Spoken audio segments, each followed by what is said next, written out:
আমার স্বামী যখন মারা গেল তখন আমার 6টা বাচ্চা ছিল। তাদের লালন পালন করতে গিয়ে আমাকে অনেক পরিশ্রম করতে হয়, কিন্তু তাও আমি তাদের পেট ভরাতে পারতাম না। আমি যদিও এখন যুবতী, গ্রামের বড় মণ্ডল বাবু বলতেন তোমার বাচ্চাদের আমি অবলম্বন হয়ে যাব, কিন্তু রোজ রাতে তোমাকে আমার কাছে আসতে হবে। আমি কিছুদিন মণ্ডল বাবুর কথা শুনেছিলাম, আর আমি যখন তার প্রাসাদে গেলাম তখন একটা এমন রহস্য খুলল যে আমার পায়ের তলা থেকে যেন মাটি সরে গেল। বন্ধুরা, আমার বরের 2টা মাত্র শখ ছিল বাচ্চার জন্ম দেওয়া, আর দ্বিতীয়ত ভালো ভালো খাবার খাওয়া। বিয়ের পর কয়েক বছরের মধ্যে আমাদের 4টা বাচ্চার জন্ম নিয়ে নিল। এরপরে আরও 2টা বাচ্চার মা হয়ে গেলাম। এখন আমার মোট 6টা বাচ্চা। আমার বয়স কম ছিল যখন আমার বিয়ে হয়েছিল। আমার বড় ঘরে কখনো কোনো জিনিসের অভাব হতে দেয়নি। এই ব্যাপারটা আমি একটু অবাক হতাম যে এত টাকা পয়সা কোথা থেকে আসে। অন্যের জমিতে কাজ করত সে, আমাদের নিজেদের জমিও ছিল না। যখন 6 নম্বর সন্তান আমার পেটের মধ্যে ছিল তখনই আমার স্বামী এই দুনিয়া থেকে চলে গেল। তার মৃত্যু কখন হয়েছিল কেউ জানত না, শুধুমাত্র তাকে মৃত অবস্থায় পাওয়া যায়, কিন্তু তাকে কেউ প্রাণে মারেনি। পুলিশের আন্দাজ ছিল যে বোধহয় তার হার্ট অ্যাটাক হয়েছিল। আমরা গ্রামে থাকতাম, আর গ্রামে কারো বিয়ে সম্পর্কে খুব বেশি জ্ঞানও ছিল না। আমার বর এই দুনিয়া থেকে চলে গেল। আমি ভীষণ উদাস ছিলাম, কিন্তু 6টা বাচ্চার সাথে আমার টিকে থাকা খুব মুশকিল হয়ে গিয়েছিল, কেননা সঙ্গ দেওয়ার মতো কেউ ছিল না। খুব খারাপ অবস্থা দেখে নিয়েছিলাম। বাচ্চাদের জন্য খাবার মতো কিছু ছিল না। আমি রাস্তায় রাস্তায় ঘুরছিলাম।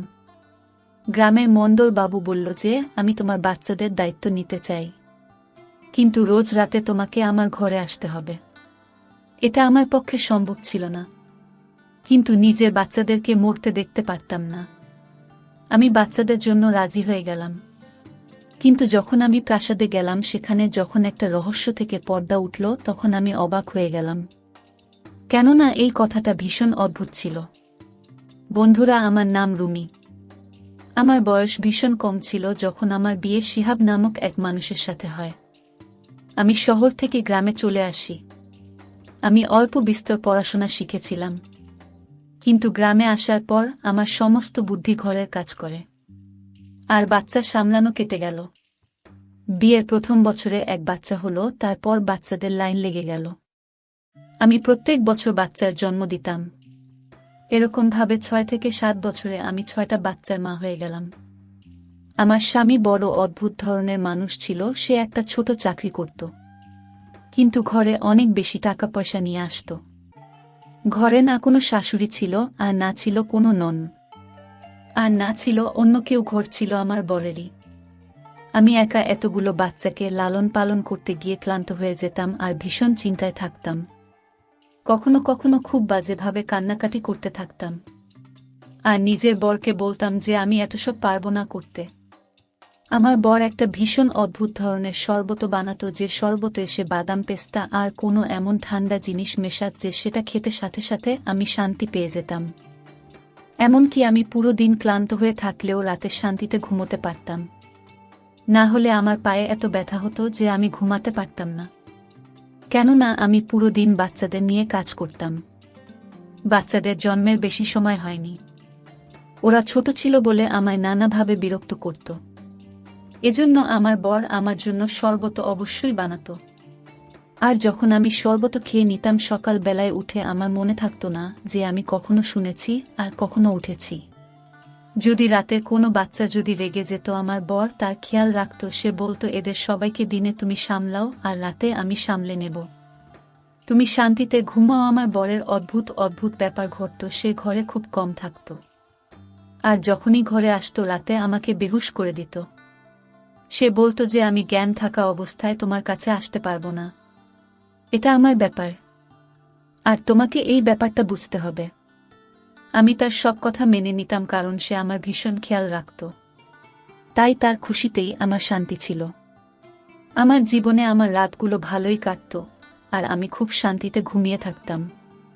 আল্লাহ আমাকে 6 বাচ্চাও দিল, কিন্তু আমার বরকে দেখে তেমন মনে হতো না যে সে 6 বাচ্চার বাবা। যখন কিনা সুন্দরী তো আমিও ছিলাম, আর দেখতে বাজে লাগতো না। কিন্তু জানতাম আমি অনেক দুর্বল হয়ে যাচ্ছিলাম। বাচ্চার জন্ম দেওয়া কোনো সহজ কাজ তো নয়। আমার বড় ঘরে অনেক ভালো ভালো জিনিস নিয়ে আসতো। সে আমাকে ভালোভাবে খাওয়াতো। সারা রাত বাচ্চাদের সামনে আমার ঘুমটা পুরো করে দিত, কিন্তু তার মানে খুব একটা ভালো ছিল না। ওর কাছে তো নিজের জমিও ছিল না, অন্যের জমি দেখাশোনা করত সে। তাহলে এত টাকা পয়সা না জানি কোথা থেকে আনত। যা চাইতাম তাই এনে দিত, সাথে সাথে বাচ্চাদের জন্য খুব ভালো বাবাও ছিল। সে এমন ছিল না যে একটা বাচ্চার জামাকাপড় অন্য বাচ্চাকে পরিয়ে দিতাম। যখনই বাচ্চার জন্ম নিত তাদের জন্য সমস্ত কিছু নতুন বানাতাম। গ্রামের লোকেরা আমায় বলতো, তোমার বর তোমাকে খুব ভালো অবস্থায় রেখেছে। আমি প্রথমে বিয়েটা করতে চাইনি, কিন্তু এখন আমি সত্যিই বুঝতে পারি যে আমি সৌভাগ্যবতী। আমার খুশিতে আগুন লাগানো হলো যখন একদিন আমি খবর পেলাম আমার বর অজ্ঞান অবস্থায় পাওয়া গেছে। তাকে নিয়ে যাওয়া হয়েছে হাসপাতালে। তারপর দ্বিতীয় খবরটা আমার প্রাণ বের করে দিয়েছিল। যখন ডাক্তারের কাছে তাকে নিয়ে যাওয়া হচ্ছিল তখন সে রাস্তার মধ্যে নিজের শেষ নিঃশ্বাস ত্যাগ করল। সেই সময় আমার পেটে আমার বাচ্চা ছিল। আমি ভীষণ কেঁদেছিলাম, ভীষণ ছটফট করছিলাম। আমার বরকে ছাড়া বাচ্চাদের কি করে সামলাবো, এই চিন্তাটাই সবার আগে মাথার মধ্যে আসলো। আমার বড় ঘরে কিছু পয়সা রেখে দিয়েছিল, যেটা তার কবরে খরচা হয়ে গেল। কিছু দূরের আত্মীয় স্বজন ছিল, কিন্তু কেউ আমাদের নিজেদের ঘরে নিয়ে যেতে রাজি ছিল না, আর না কেউ আমাদের সাহায্য দিতে চেয়েছিল। যদি সমস্ত আত্মীয় স্বজন মাসের কিছু কিছু পয়সাও দিত তাহলে আমাদের কোনোভাবে সংসার চলে যেত, কিন্তু কেউ এই ব্যাপারটাই এগিয়ে আসেনি। সবাই এটাই বলছিল যে 6টা বাচ্চা খরচা কে তুলবে, এদের সবাইকে কেউ লালন পালন করতে পারবে না, আর 6টা বাচ্চার মা কে বিয়ে বা কে করবে। আমাদের এখানে যখন কোনো মহিলা এভাবে বিধবা হতো তাদেরকে একটাই উপদেশ দেয়া হতো যে তুমি দ্বিতীয় বিয়ে করে নাও, যাতে তোমার বাচ্চাদের পালন করার মতো কাউকে তুমি পেয়ে যাও। কোন পাগল হবে যে একটা এরকম মহিলাকে বিয়ে করতে চাইবে যার সাথে 6টা বাচ্চা ছিল, আর তার মধ্যে আবার 4টা মেয়ে ছিল। আমি রেগে গিয়ে সব আত্মীয়দের অনেক কথা শুনিয়ে দিলাম, আর বললাম কোনো দরকার নেই আমার কাউকে, মানে আমি নিজের বাচ্চাদের নিজেই পালন করব। তোমরা যেতে পারো, তোমাদের সম্পর্কের মানুষটা তো এই দুনিয়া থেকে চলে গেছে। তার মৃত্যু উপলক্ষে রান্না করা খাবারও শেষ হয়ে গিয়েছিল। এখন কেন এখানে বসে আছো? সব লোকেরা আমাকে অনেক কথা শোনালো আর বলল, আমরা তো তোমার লাভ নিয়ে ভাবছিলাম, কিন্তু তুমি ভালো যোগ্যই না। আমি বললাম, বেরিয়ে যাও ঘর থেকে, কারো দরকার নেই। বাড়িতে কিছু পয়সা পড়েছিল, প্রথমেই তা ব্যবহার হয়ে গেল। এরপর বাড়ির কিছু জিনিসপত্র বিক্রি করতে লাগলাম, আর এখন তো শুধুমাত্র একটা গরু থেকে গিয়েছিল যারা দুধ আমার বাচ্চারা খেত, কিন্তু গরুকে খাওয়ানোর মতো কিছুই ছিল না, যার জন্য দুধও পাচ্ছিলাম না, সেটাও তাই বিক্রি করে দিলাম।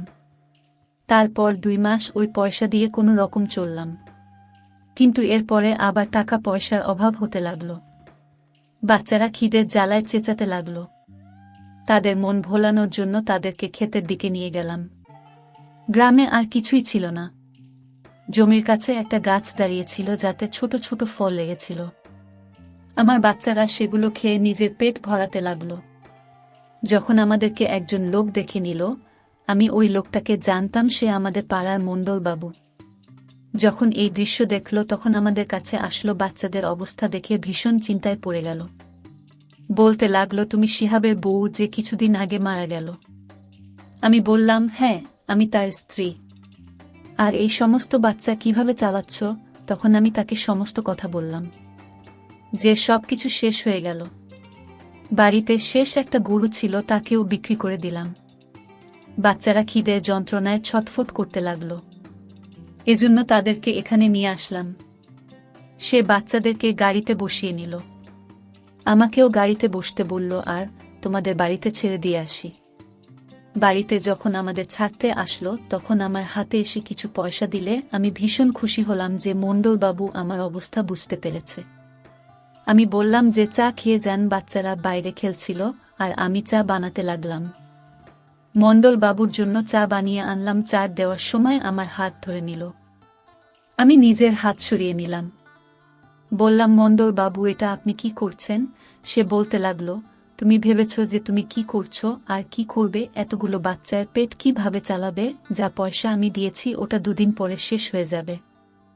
আর তারপরে তুমি কি করবে? আমি বললাম, আল্লাহ সব দেখছেন, যেভাবে আপনাকে উনি পাঠিয়ে দিয়েছেন আমার কাছে, এরকমভাবে অন্য কাউকে আমার কাছে ঠিক পাঠিয়ে দেবেন। এই দুনিয়ায় কেউ না খেয়ে থাকে না, কিছু না কিছু করে নেব। এমনও হতে পারে এই বাড়িটা বিক্রি করে দেব। তখন মণ্ডলবাবু বলল, ঘর বিক্রি করার মতো বোকামি একদম করো না, না হলে রাস্তায় চলে আসবে। আমার কাছে তোমার জন্য কাজ আছে। আমি মনের মধ্যে ভাবতে লাগলাম যে মণ্ডলবাবুর তো অনেক বড় প্রাসাদ আছে, বোধহয় প্রাসাদেই আমাকে কোনো কাজ দেবে, তাহলে আমি আমার বাচ্চাদের পেট চালিয়ে নিতে পারবো। আমার বড় মেয়েটা এতটা বড় হয়ে গেছে, যদি আমি ঘরেতে নাও থাকি ও নিজের বাকি ভাই বোনদেরকে সামলে নেবে। এমনিতেও তার সময়ের আগেই বড় হওয়ার দরকারও ছিল, কেন তাদের বাঁচছিল না? আমি সঙ্গে সঙ্গে মণ্ডলবাবুকে বললাম যে আপনি আমাকে যা কাজ বলবে আমি সেটাই করব। সে বলল, রাতের বেলা প্রাসাদে চলে এসো। আমি জিজ্ঞাসা করলাম, রাতের বেলা কোনো? এটা ভেবে আমি একটু চিন্তায় পড়ে গেলাম যে রাত্রে আমাকে কেন ডাকছে। তখন উনি বললেন, রাত্রিবেলা 9টার পর চলে এসো, আর প্রাসাদের সামনে দিয়ে আসবে না, পিছনের দরজা দিয়ে এসো। এবার আমি এতটাও বোকা ছিলাম না যে সে সমস্ত কথা বুঝতে পারব না। আমি বুঝতে পেরে গিয়েছিলাম যে প্রাসাদের মণ্ডলবাবু আমাকে পিছনের দরজা দিয়ে এত রাত্রে কেন ডেকেছিল। সে চলে গেল, আর আমি সে সব চিন্তাতেই পড়ে রইলাম। যে পয়সা মণ্ডলবাবু দিয়েছিল সেটা মুদিখানার দোকানে আগেকার হিসাবের জন্য কেটে নেওয়া হলো, আর শুধুমাত্র এটুকুই খাবার দিল যতটুকু আমরা একবার মাত্র খেতে পারব। তাছাড়া সে অন্য কিছু দিতে রাজি ছিল না। সে বলল, আমাদের পয়সা কয়েক মাস পরে তুমি দিয়েছ, এবার আমি দ্বিতীয়বার তোমায় ধার একদমই দেব না, না হলে না জানি আবার বলে কখন তুমি শোধ করতে পারবে। 9টা বাজতে আর একটুখানি বাকি ছিল। কি করব আর কি করব না কিছুই বুঝতে পারছিলাম না। আমার বর সবসময় আমাকে ভালোভাবে খাইয়ে এসেছে, ভালোভাবে ভালো ভালো জামা কাপড় পরিয়েছে, কখনো কোনোভাবেই বাজে জীবন আমাদেরকে সে দেয়নি। আমার সে ভীষণ খেয়াল রাখত। কিন্তু এখন আমি কি করব? কালকের জন্য ঘরে খাবারের কোনো ব্যবস্থা নেই। আমি পড়াশোনা জানতাম, কিন্তু এতটুকু পড়াশোনা কোনো কাজে লাগবে? আর এতগুলো বাচ্চাকে ছেড়ে যদি আমি চাকরি করতে যেতাম, তাহলে আমি কি চাকরি করতে পারতাম? কারো বাড়িতে কাজ করে নিতাম। কিন্তু এখানে তো সবাই গরিব, শুধুমাত্র মণ্ডলবাবু ছাড়া। মণ্ডলবাবু আমাকে চাকরের কাজ দিতে পারে, কিন্তু সে আমাকে চাকরের কাজ দিচ্ছে না, দিতে চাই না। এই ভেবে হৃদয়ে পাথর রেখে দিলাম, বাচ্চাদের ঘুম পাড়িয়ে দিলাম, আর বড় মেয়েকে বললাম সবাই খেয়াল রাখতে, আর বললাম আমি আসছি। ঘর থেকে কালো চাদর গায়ে দিয়ে বেরোলাম আর প্রাসাদের পেছনের দরজা দিয়ে ঢুকলাম, কারণ সেখানে যেন কেউ চোর ভেবে ধরে না নেয়। 20 মিনিট হয়ে গেল, ওখানে কেউ আসে না। তারপরে আমি বললাম, আমি এ সমস্ত করতে চাই না। আমি আমার মৃত স্বামীকে কোনোভাবে ঠকানোর কাজ করতে চাই না। এই জন্য সেখান থেকে আমি যেতে লাগলাম। কেউ আমাকে ধরে থামিয়ে দিল। আমি দেখলাম তিনি মণ্ডলবাবু ছিলেন। আমি তার হাত থেকে নিজের হাত ছাড়িয়ে নিলাম আর বললাম, আমি ফেরত যাচ্ছি। সে বলল, যদি ফেরত চলে যাও তাহলে প্রস্তাবে নিজের বাচ্চাদের কথা ভাবো একবার। আমি বললাম, আপনি আমাকে আমার বাচ্চাদের কথা বলে আমাকে দিয়ে ভুল কাজ করাতে চাইছেন। তখন সে বলল, সব কাজ ভুল হয় না, আগের সিদ্ধান্ত কাজ নিজেই করে দেয়।